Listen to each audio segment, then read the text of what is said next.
Ils vont faire la main à votre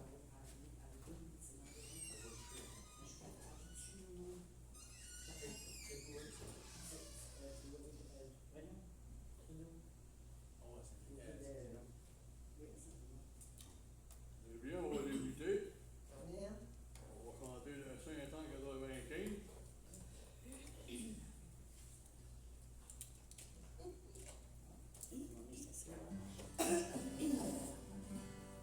Sur le 1. Si tu veux.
donner ta parole, Léon, pour venir accepter ton Fils comme le Sauveur, Père. Je te demande, Père, mettre ta main guérissante et puissante de tous ceux qui sont malades, Père. Je te demande, Père, nous aider à continuer jusqu'au bout.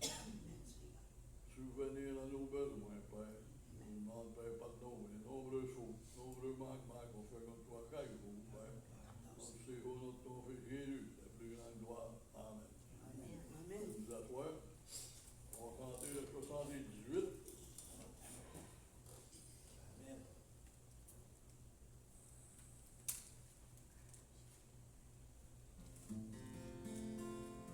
Sur le 1. Quel ami fidèle et tendre, nous avons en Jésus-Christ,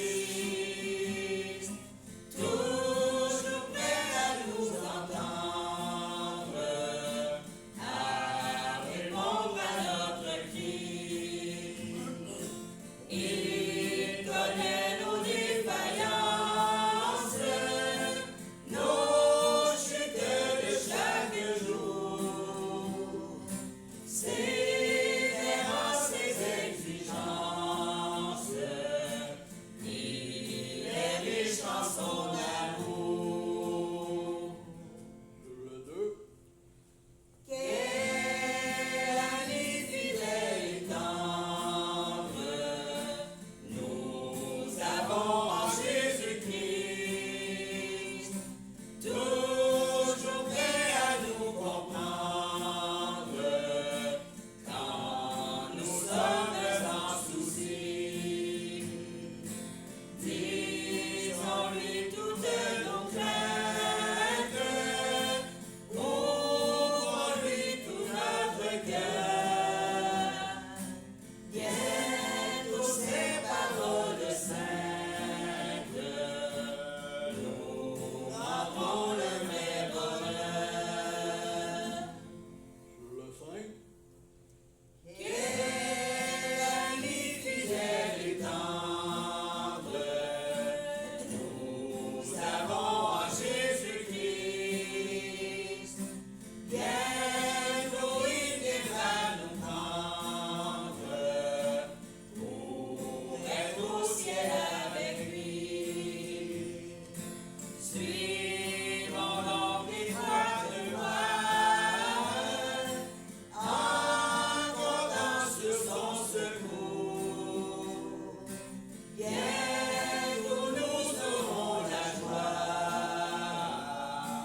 de vivre avec lui toujours. Jean, pour bien appuyer. Père éternel, je te remercie, mon Père, pour nous avoir réunis en ce moment. Je demande, mon Père, des versets nécessaires, pasteur Justin, mon Père. Je demande, mon Père, de sauver les âmes, de visiter recueil. Je demande de mettre la puissance de ces malades, mon Père. Je demande, mon Père, ces choses en nom de Jésus. Amen. Amen. Quelqu'un qui aurait un mot? Besoin de prière, des requêtes spéciales, c'est lui qui a la main droite. Gloire à Dieu. On va chanter le 307.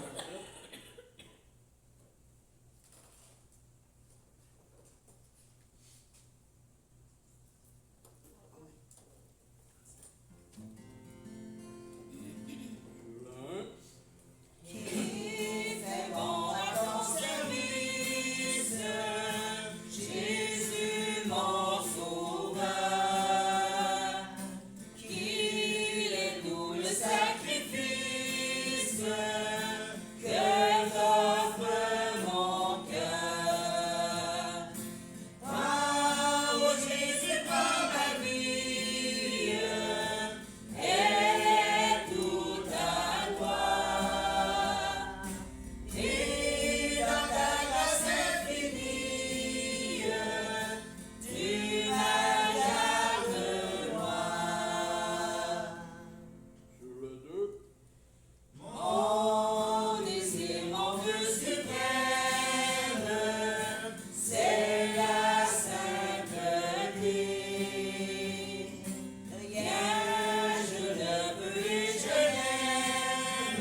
merci Seigneur pour ces beaux chants. Prends, ô Jésus, prends ma vie. Elle est toute à toi. Est-ce vrai? Est-ce qu'on le fait? On le fait, on le fait. On essaye au moins. L'heure est venue d'être sérieux. Dans le monde dans lequel on vit, il en manque beaucoup de sérieux. Il y a beaucoup trop de gens qui prennent les choses à la légère. Il y a beaucoup trop de gens qui vivent leur belle petite vie sans se soucier de ce qui va se passer après. Le temps il est venu pour nous d'être sérieux pour le royaume. Il faut se préparer. Il faut se préparer. Si on ne se prépare pas, on ne rentrera peut-être pas dans le royaume. Il faut se préparer sérieusement à la grande commission. On a été envoyés, on a été choisis pour accomplir un travail. Notre travail, c'est d'annoncer la bonne nouvelle que Jésus a offert sa vie pour tous les pécheurs. Tous. Il n'y a pas d'exception pour le Seigneur. Il est venu, le temps est venu d'être sérieux, encore une fois, pour entamer notre intimité avec le Seigneur Jésus. C'est une chose bien importante d'être avec le Seigneur Jésus, d'avoir une certaine intimité avec lui.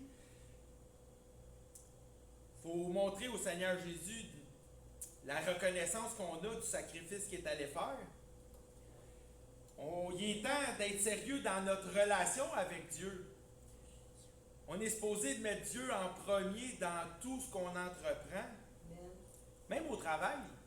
Je travaille pour mon boss, je travaille pour avoir ma paye, mais la parole de Dieu nous dit très bien d'être sérieux dans notre travail charnel aussi. Mais la chose la plus sérieuse qu'on devrait mettre en premier, c'est respecter l'appel que Dieu nous a fait. Ça m'a pris du temps à comprendre l'importance d'entendre l'appel de Dieu. Aujourd'hui, je me rends compte peut-être que j'ai repoussé le temps de Dieu. Le temps de Dieu il est parfait, on s'entend. Mais si tu ne veux pas te soumettre, Dieu va mettre la pression, Dieu va pousser, puis Dieu peut t'apporter à une limite que tu n'es pas prêt. Mais quand tu entends et tu écoutes l'appel de Dieu, c'est bien plus facile. Dieu m'a fait passer par des chemins assez difficiles, mais il y a une chose qu'il a promis, il va te donner la force, il va te donner les capacités, puis il va te donner les gens autour de toi pour t'épauler dans l'appel qui met devant toi. Le royaume, dans Matthieu 4, verset 17. Matthieu 4, verset 17. Dès ce moment, Jésus commença à prêcher et à dire « Repentez-vous, car le royaume des cieux est proche. » Il a dit ça aux apôtres il y a 2000 ans. Le royaume des cieux est proche. 2000 ans. Mais avec tous les signes, avec tous les détails que la parole de Dieu nous démontre, on regarde le monde aller aujourd'hui, on est bien plus proche qu'eux autres. Le royaume des cieux est proche. Repentez-vous, car il est proche. Ouais. Là, ça nous mène à la grande commission. Hein? Nous autres, on le sait. Mais est-ce qu'on est conscient que les derniers temps, c'est là. C'est maintenant. Est-ce qu'on est prêt à entendre la trompette? Est-ce qu'on est prêt à faire face à notre Créateur? Est-ce qu'il y a des petites fautes, des petits péchés qu'on ne s'est pas repenti? Ouais. Mais la plus grande chose, c'est la grande commission dans Matthieu 28.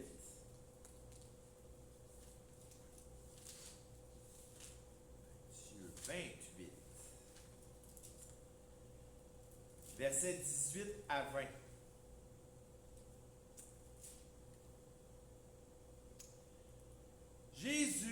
étant approché, au verset 18, leur parla ainsi. Tout pouvoir, tout pouvoir, il n'y a pas d'exception, m'a été donné dans les cieux et sur la terre. Allez, faites de toutes les nations des disciples, les baptisant au nom du Père, du Fils, du Saint-Esprit, et enseignez-leur à observer tout ce que je vous ai prescrit. Et voici, je suis avec vous tous les jours jusqu'à la fin. Bon. La grande commission, c'est d'aller annoncer le Seigneur Jésus, les baptiser, les enseigner. C'est notre devoir. C'est ça la grande commission. Si on veut que le plus grand nombre soit sauvé, si on veut que la dernière âme rentre enfin, ben il faut se lever, il faut travailler. Puis des fois, le travail est ardu, le travail est difficile, des fois, Satan essaie de nous mettre des bâtons des roues, mais on s'en fout. Jésus a dit, je suis avec toi jusqu'à la fin. Jésus guide nos pas. Jésus laisse des traces devant nous pour qu'on les suive. On n'a pas besoin de GPS, là. Jésus a mis des balises partout. On a juste à les suivre, c'est facile.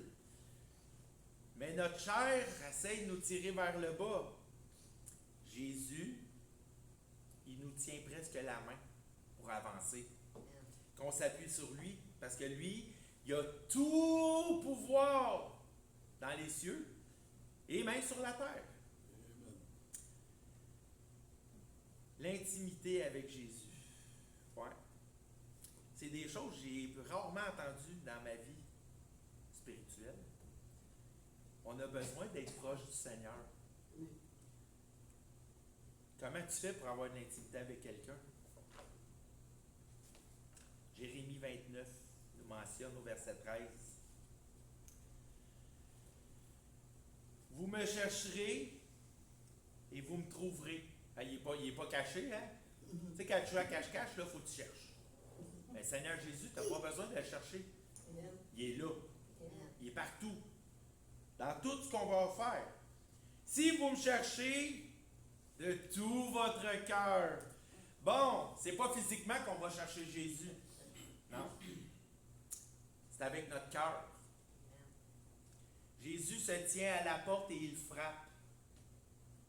Comment ça se fait que la porte est fermée? Il frappe. Tu as juste à y ouvrir la porte, tu l'as trouvé. Si tu cherches de tout ton cœur, tu vas trouver Jésus. Tu veux une intimité avec Jésus, prie. Tu veux une intimité avec Jésus, lis sa parole. Il a laissé tous les indices qu'on a besoin pour trouver le chemin. Le chemin, c'est qui? C'est Jésus. Amen. Si tu cherches Jésus, tu vas le trouver. Mais il faut que tu le cherches de tout ton cœur. Ça, c'est une parole qu'il faut dire, qu'il faut mentionner à tous ceux qu'on va témoigner. Si tu veux trouver Jésus, cherche-le de tout ton cœur. C'est grand quand même. Une relation, c'est beau d'avoir une intimité avec lui, mais comment on construit une relation avec Jésus, avec Dieu? Parce que le Saint-Esprit même, le Saint-Esprit, il est là. Le Seigneur Jésus nous l'a donné justement pour qu'on ait de la facilité. Mais si on va avoir une relation avec la Sainte Trinité, il y a quelque chose à faire. Jacques 4, verset 8. Dans Jacques 4, verset 8, il est écrit « Approchez-vous de Dieu, et il s'approchera de vous. Nettoyez vos mains, pécheurs, purifiez vos cœurs, hommes irrésolus. » Bon, ça nous parle de résolution, hein? Si tu es irrésolu dans ton cœur, tu ne t'approcheras pas de Dieu. Mais quand tu prends des bonnes résolutions, une résolution, c'est quelque chose que tu choisis de faire, mais il faut que tu t'y tiennes. Si tu ne t'y tiens pas, ben là, tu es irrésolu, là. Nettoyez vos mains, pécheurs. Hein? Seigneur Jésus m'a dit qu'il m'avait lavé. Seigneur Jésus m'a dit qu'il me donnait un vêtement nouveau, un vêtement propre, purifié par son sang. Comment faire pour nettoyer tes mains? Comment faire pour purifier ton cœur? Ben, c'est en ayant une relation avec lui. C'est en cherchant dans sa parole, c'est en respectant les commandements qu'il nous a laissés. Si on respecte tout ça, le Seigneur va avoir moins de sang à couler pour venir nous nettoyer. Seigneur Jésus a pardonné nos péchés passés, présents et futurs, mais si on tombe dedans, ben là on fait une tâche. Puis t'as beau prendre du châtre, mon chum, mais ça part pas du sang. Ça part pas une tache de vin. Et des jus de tomate, c'est dur à partir.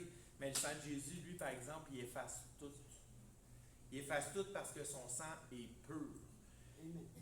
Nos péchés ne sont pas juste couverts par le sang de Jésus, ils sont effacés. L'appel, Dieu nous appelle tous à une œuvre spécifique. Dieu nous a donné des talents spécifiques à chacun. Si on arrête tout le même don, ça serait plate. Si tout le monde se mettait à prêcher, qui entendrait la parole? Si tout le monde se mettait à prier, ben ça serait génial parce que ça, on a tout ce don-là, on a tout ce talent-là. On est tous capables de prier les uns pour les autres. Yeah. Mais Dieu a donné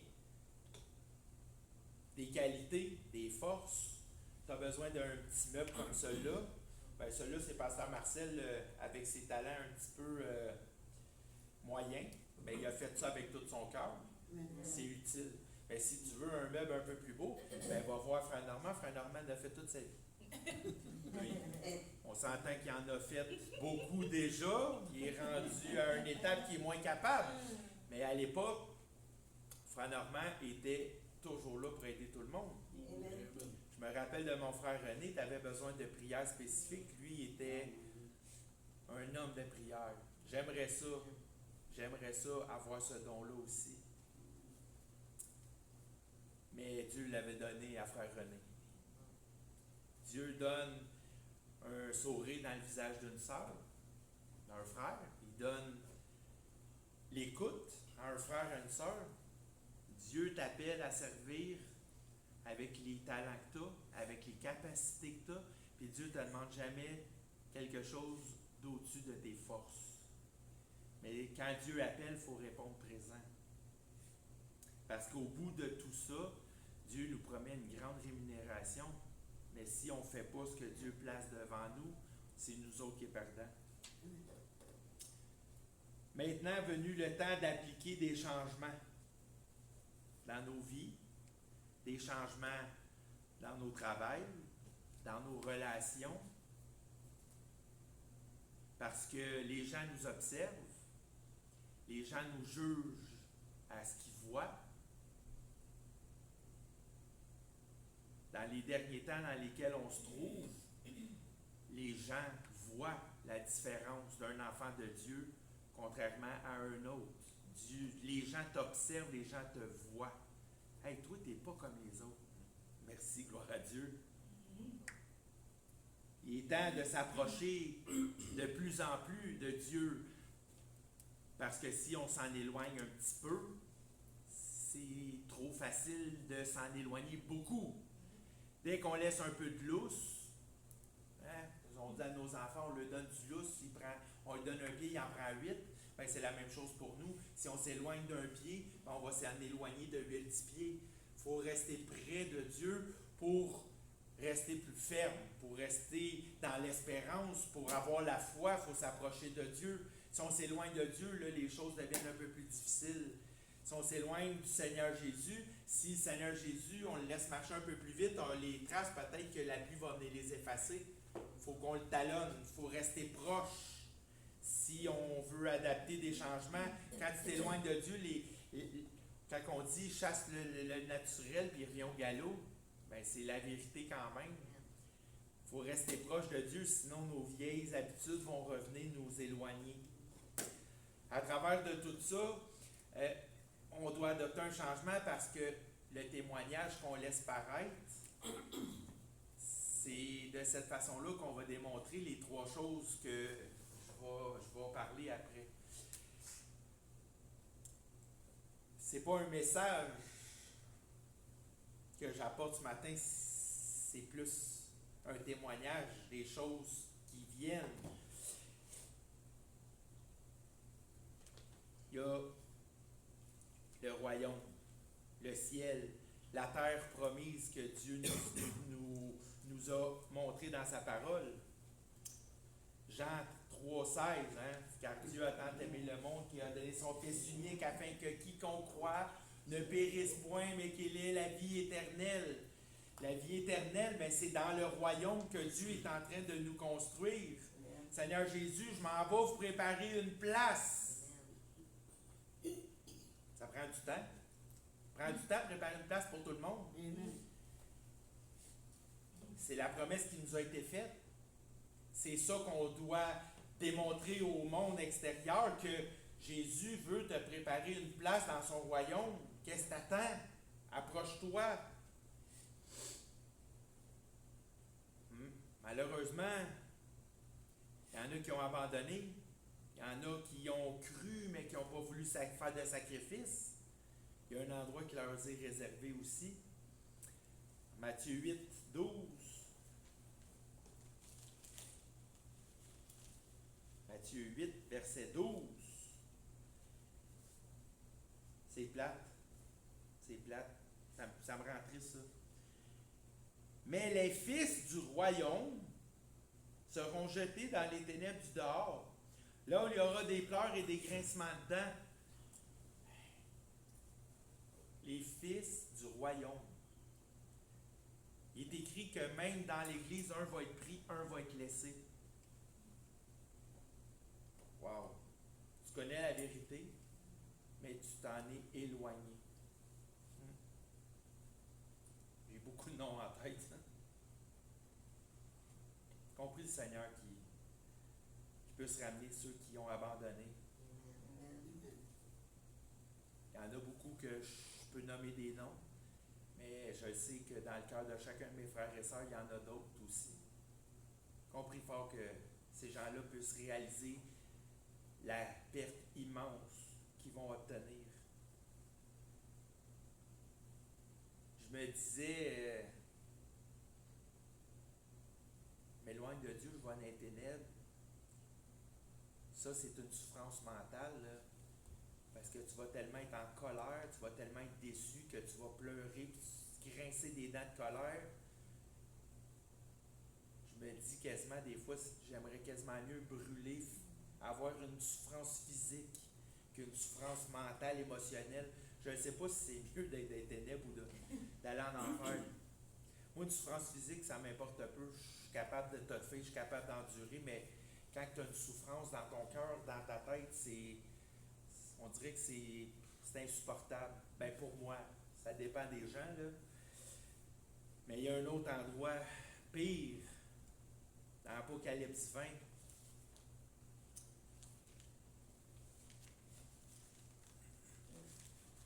Apocalypse 20, verset 15.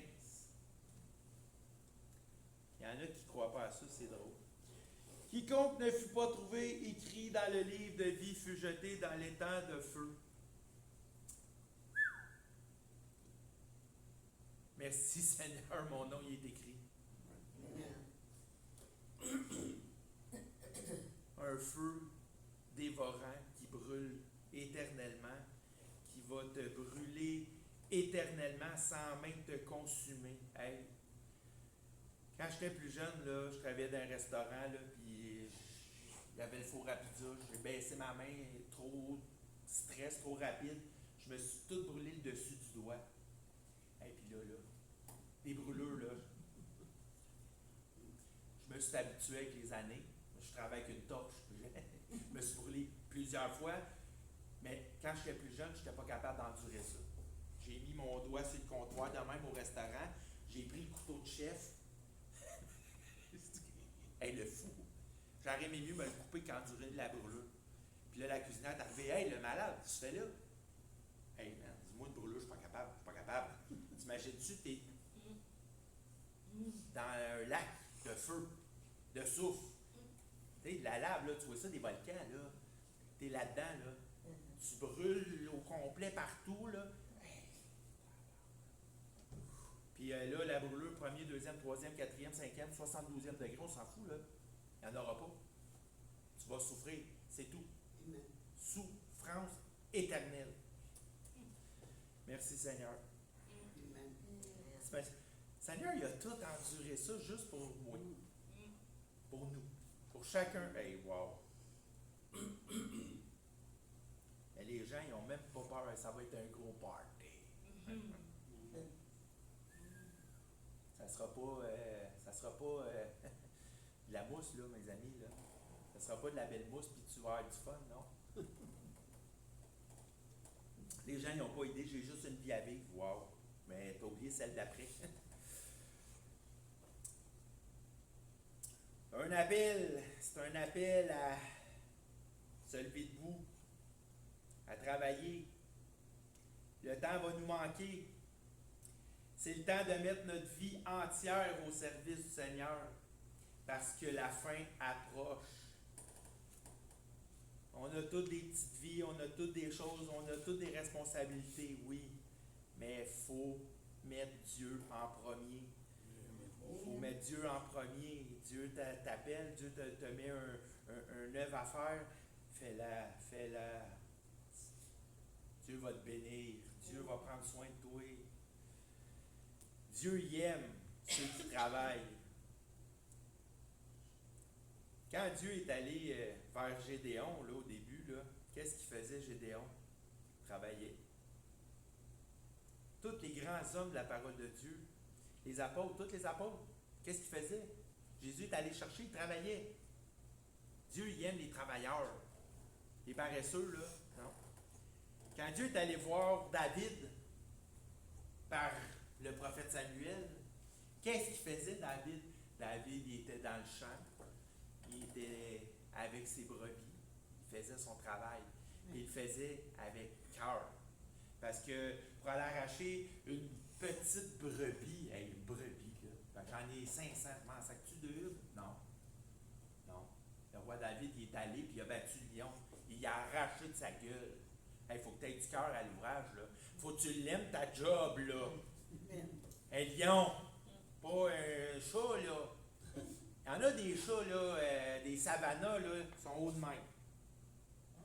C'est des gros chats, c'est des félins, là. Non, un lion, un monstre, qui est prêt à t'arracher les bras, les jambes, il va te manger en morceaux. David, il en avait rien à faire. Toi, tu as ma brebis, tu vas m'en redonner. Prépare-toi, bonhomme, parce que là, c'est toi qui fais la job de David. Ça me dérange pas. Le lion, c'est pas moi, c'est le Seigneur Jésus qui va le battre. Parce que Jésus a dit qu'il donnerait victoire à ses enfants. Il a dit qu'il ne nous abandonnerait jamais.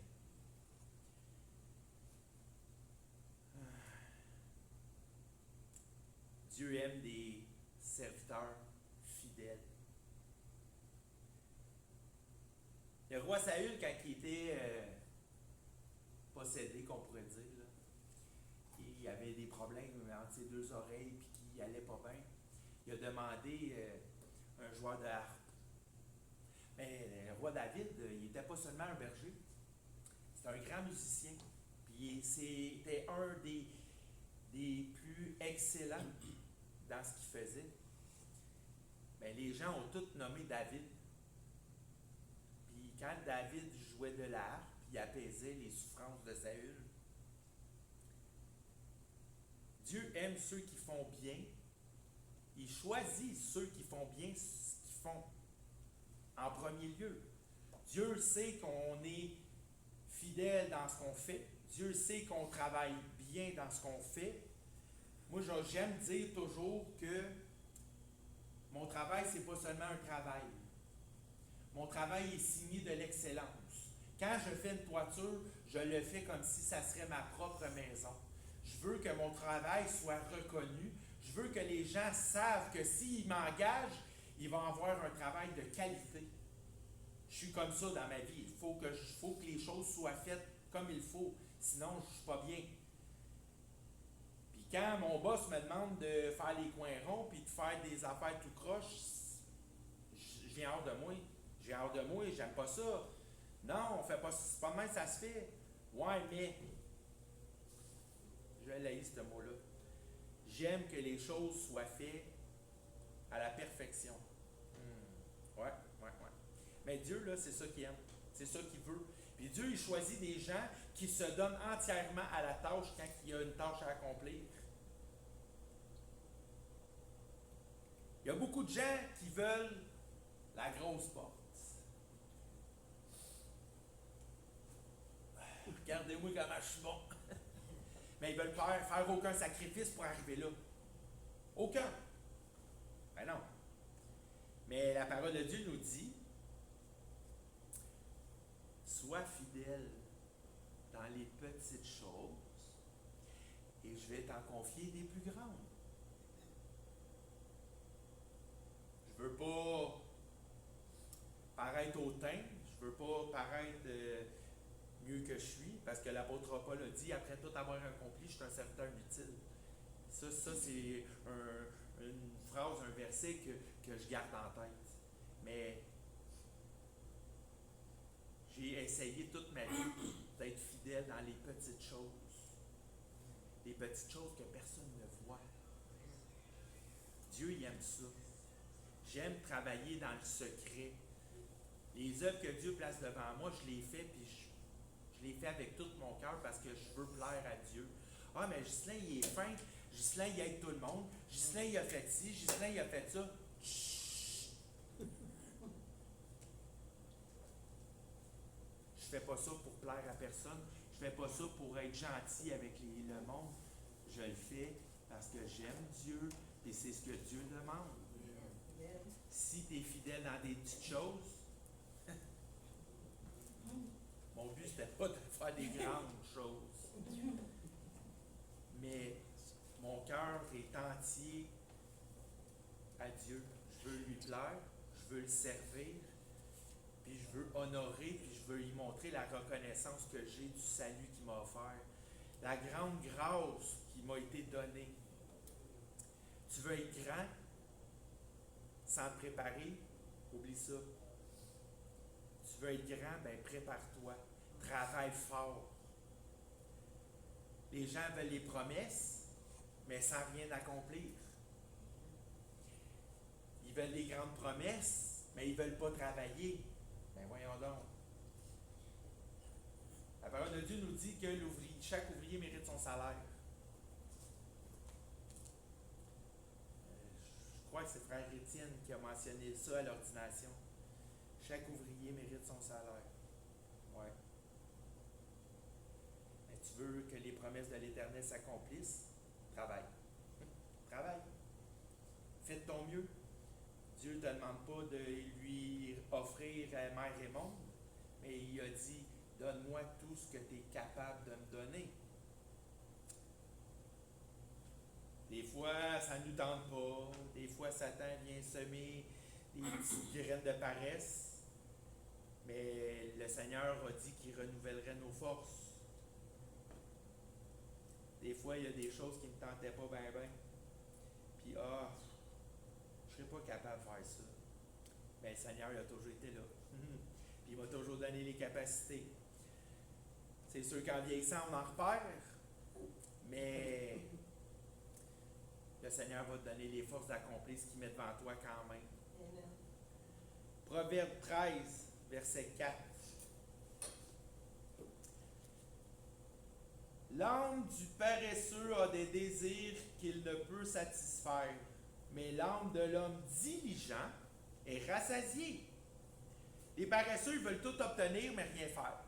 Aujourd'hui, là, la génération, ils veulent avoir 75$ de l'heure, mais en s'assoyant sur une chaise, en nignant, ou ils veulent des millions, mais un beau vidéo, regardez comment je suis fameux sur les réseaux, j'ai 500 000 abonnés, blablabla, blablabla. Tu ne vivras pas de ça toute ta vie. Là. Puis de l'argent facilement gagné, c'est facilement perdu. Mais l'âme de l'homme diligent est rassasiée. Diligent. c'est agir avec soin, rapidité, rigueur, persévérance dans la tâche, mais spirituellement, moi j'appelle ça quelqu'un de zélé. Le zèle. Le zèle est l'essence même d'un chrétien. C'est l'essence. Si tu as du zèle dans ce que tu fais, tu sais, des fois, être policier, es-tu zélé? Il fait bien sa job. Des fois, ils ont de l'excès, comme tout le monde, mais généralement, ils font leur travail. T'es donc bien zélé? Non, c'est sa job. Tu ne respectes pas la loi, lui, sa job, c'est de la faire respecter. Il n'est pas zélé, c'est toi qui agis comme un abruti. Et là, la semaine dernière, là, 2 semaines, j'ai été niaiseux. J'avais plein de préoccupations, puis là, mon boss m'a envoyé faire une commission, puis là, j'avais mon téléphone au volant. Je me suis fait pincer. Ben, quand tu fais une erreur, tu payes. C'était salé. Très salé. 525 $. 5 points d'émérite. J'aurais pu chialer puis engueuler le policier, tu sais. Non. C'est qui l'innocent qui prend son téléphone? C'est illégal, t'as pas le droit. C'est dangereux pour tout le monde. Mais, j'ai dit, oh, vous êtes rendu gourmand, hein? Il dit, ben monsieur, c'est pas moi. Non, mais c'est le gouvernement qui est rendu gourmand. Tu sais, c'est, hey, là, 525$, il y a trop bien des limites.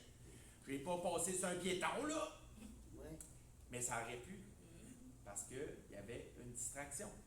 Sur la route, il faut que tu gardes tes yeux en avant, il faut que tu regardes de gauche à droite, il faut toujours que tu sois prudent, il faut toujours que tu regardes partout. Et quand tu as les yeux sur ton téléphone, ben bravo mon champion. Ben, si tu ne gardes pas les yeux fixés sur Jésus, mon champion, tu vas te tromper de chemin. Tu sais, quand tu gardes les yeux fixés à Jésus, tu penses-tu à pécher? Tu penses-tu à faire des choses que tu ne devrais pas? Est-ce que tu vas dans des endroits que tu ne devrais pas aller? Mais quand tu gardes les yeux fixés à Jésus, tu marches droit. Tu vois les traces devant toi, puis tu les suis. Si tu laisses une distraction rentrer dans ta vie, ben probablement que tu vas perdre la trace. Tout ce qu'on peut vivre charnellement, ben, spirituellement, ça s'applique souvent beaucoup tout le temps. Lâche ton téléphone puis regarde à Jésus.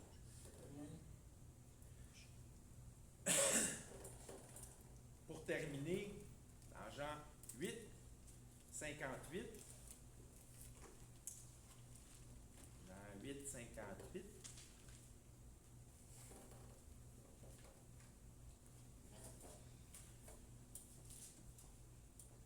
Jésus, mon Jésus, votre Jésus adoré. Oui. Jésus leur dit, en vérité, je vous le dis, avant qu'Abraham fût, je suis. De quoi qu'il parle? De quoi qu'il parle? Il a dit ça aux pharisiens. On dit, hey, toi là, t'as même pas 50 ans, t'as vu Abraham, allô? Il a dit avant qu'Abraham fût, au passé. Avant qu'Abraham fût, c'est au passé. Puis là, il dit, je suis au présent.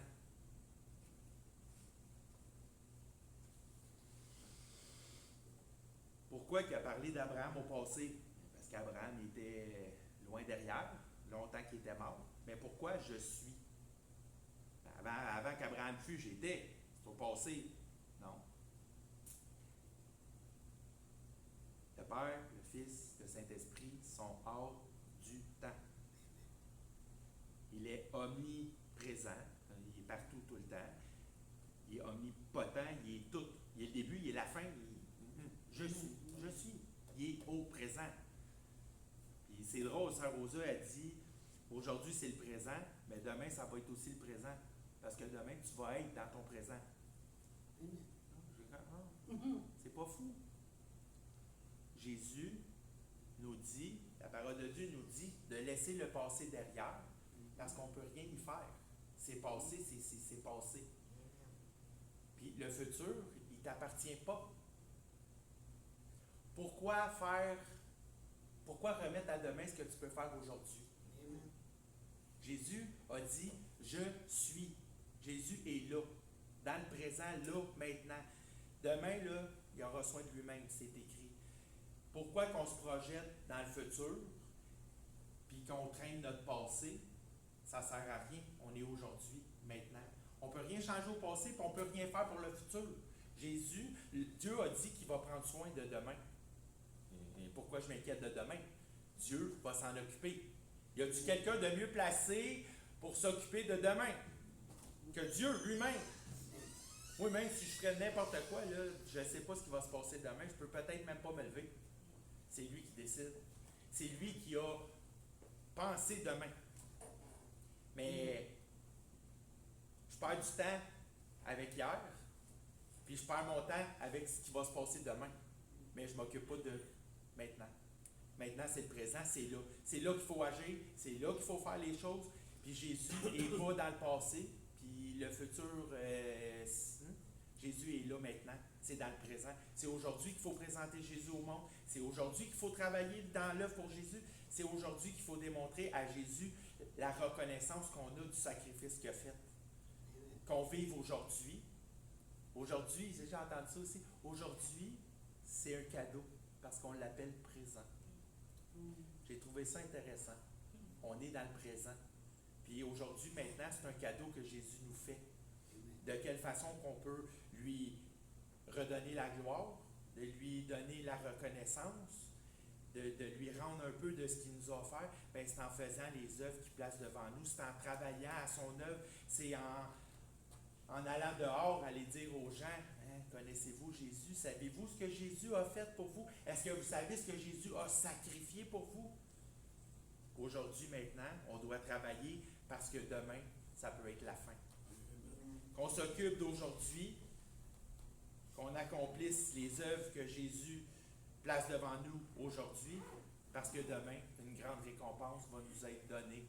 Le Seigneur nous demande de le servir. Des fois, ça peut être difficile, mais le Seigneur nous dit, je connais tes œuvres, parce que c'est lui qui les place. Je connais tes œuvres, puis je vais prendre soin de toi demain. Dieu vous bénisse, qu'on travaille fort, bientôt la délivrance va arriver.